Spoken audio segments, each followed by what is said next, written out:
Hello बच्चों, आज हम प्रत्यावर्ती धारा एसी करंट के बारे में पढ़ेंगे और जिसमें हम हमारा जो आज का हेडिंग होगा वो है अर्ध चक्कर के लिए प्रत्यावर्ती धारा का औसत अथवा माध्यमान।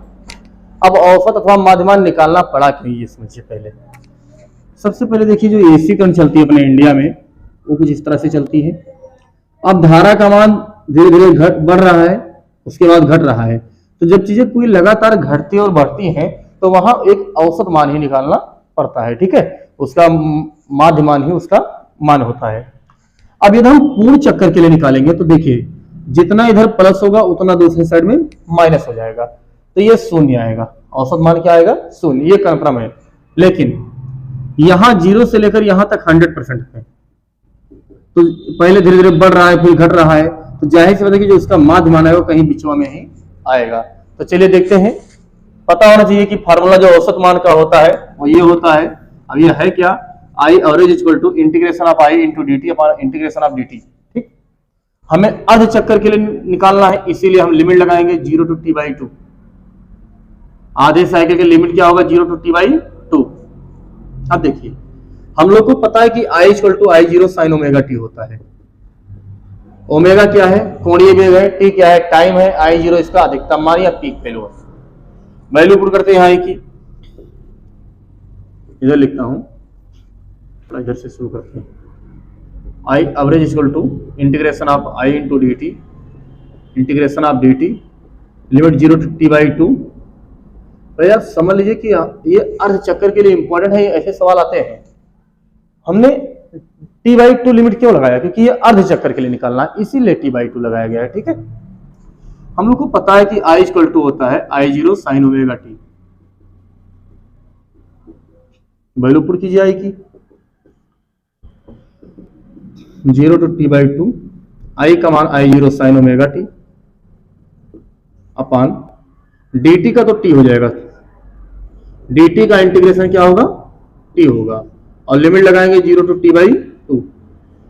अब जिसको इंटीग्रेशन है तो उसको मालूम होना चाहिए कि डी टी का इंटीग्रेशन टी होता है। अब देखो, यहां आई जीरो का तो होगा नहीं, आई जीरो को बाहर ले आओ, बचा sine omega T. Sine omega T पे लिमिट लगा दीजिए T by 2 sine omega T into D T upon, इसका फार्मूला होता है, यदि इंटीग्रेशन कर लीजिए तो उसके बाद upper limit minus lower limit. यदि हम पहले उच्चतम सीमा रखेंगे टी की जगह पे टी बटा 2 माइनस टी की जगह पे फिर न्यूनतम सीमा 0 रखेंगे, ब्रैकेट लगा दीजिए, फिर आई जीरो ऐसे रह जाएगा। देखिए साइन ओमेगा टी, अब हमें ये चेक करना है साइन किसका डिफरेंशिएशन होता है। तो आप लोग को मालूम होना चाहिए कि साइन जो है माइनस कास का डिफरेंशिएशन होता है, या कास का माइनस साइन होता तो माइनस हो जाएगा, तो इसका माइनस कास ओमेगा टी आ जाएगा इंटीग्रेशन। उसके बाद जब हम ओमेगा टी का इंटीग्रेशन करेंगे तो टी का ओमेगा टी के डिफरेंशिएशन से भाग करना पड़ता है इसमें, तो टी का तो 1 हो जाएगा, बचेगा ओमेगा, यानी ओमेगा से मुझे भाग करना है तो ओमेगा को हम यही भाग कर देते हैं, और limit 0 to T by 2 whole upon T by 2। अब इसको हम पलट देंगे, तो जब पलट देंगे तो ये 2 सबसे ऊपर पहुंच जाएगा और ये टी जो है ओमेगा के पास पहुंच जाएगा। तो हम इधर करके दिखा रहे हैं आप लोगों को कैसे हो जाएगा। देखिए ये हो जाएगा 2 I zero upon omega into T, नीचे ही टी रहेगा, और ये माइनस लगा तो माइनस ऐसे रहने दीजिए, माइनस कास ओमेगा, और जहां टी है वहां अपर लिमिट रखेंगे टी बटा 2 माइनस, तो माइनस तो फार्मूले में लगता है, लेकिन एक माइनस पहले है तो प्लस हो जाएगा, कास ओमेगा और टी की जगह पे 0 2 आई जीरो और ओमेगा इंटू टी। देखो ओमेगा का मान क्या होता है? ओमेगा बराबर 2 पाई अपान टी होता है। ये फार्मूला हम लोग को मालूम होना चाहिए।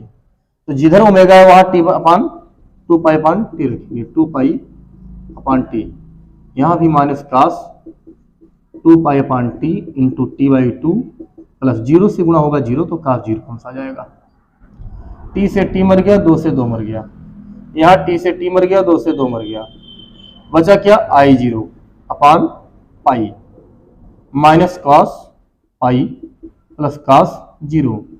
बाबू कास पाई मतलब कास 180 अंश, और कास 180 अंश का मान -1 होता है। क्या होता है? -1। तो ये आई जीरो अपान पाई गुणे ये -1 आएगा तो माइनस पहले से तो हो जाएगा +1, और cos 0 इसका मान +1 होता है, तो 1 1 कितना आ जाएगा 2, तो ये माइनस माइनस प्लस तो 1 1 2 आ जाएगा, यानी जो औसत मान आएगा 2i0 पान पाई आ जाएगा। अब इधर देखिए क्या होगा, यानी आधे चक्कर के जो औसत मान है वो 2i0 पान पाई होता है। यदि हम इसको पाई का मान 3.14 रखकर भाग करेंगे तो जो औसत मान निकल कर आएगा, आई एवरेज मान निकल कर आएगा, वो आ जाएगा 0.637 ऑफ i0। मतलब औसत मान जो अधिकतम धारा का इतना होता है, ऑफ माने का अधिकतम मान का होता है, या i0 लगा दीजिए इंटू i0। इसको मैं परसेंट में बदलूंगा तो 63.7% ऑफ i0। इसका मतलब ये निकल कर आया बाबू कि प्रत्यावर्ती धारा का जो औसत मान होता है आधे चक्कर के लिए, केवल आधे चक्कर के लिए बात कर रहा हूं बाबू, आधे चक्कर के लिए पहले धीरे धीरे बढ़ता है, अधिकतम होता है, फिर घटता है। अधिकतम कितना होता है i0, तो ये 100% नहीं होगा इसका औसत मान। जो एवरेज मान आएगा देखो, पहले धीरे धीरे बढ़ता है फिर घटता है, तो एवरेज मान 100% से तो कम आना ही आना है। तो कितना आएगा 63.7% आएगा। इसका मतलब इसके कहीं यहीं पर बीच में ही होगा जो अधिकतम मान, आई एवरेज वैल्यू जो होती है वो अधिकतम मान से कम ही होती है।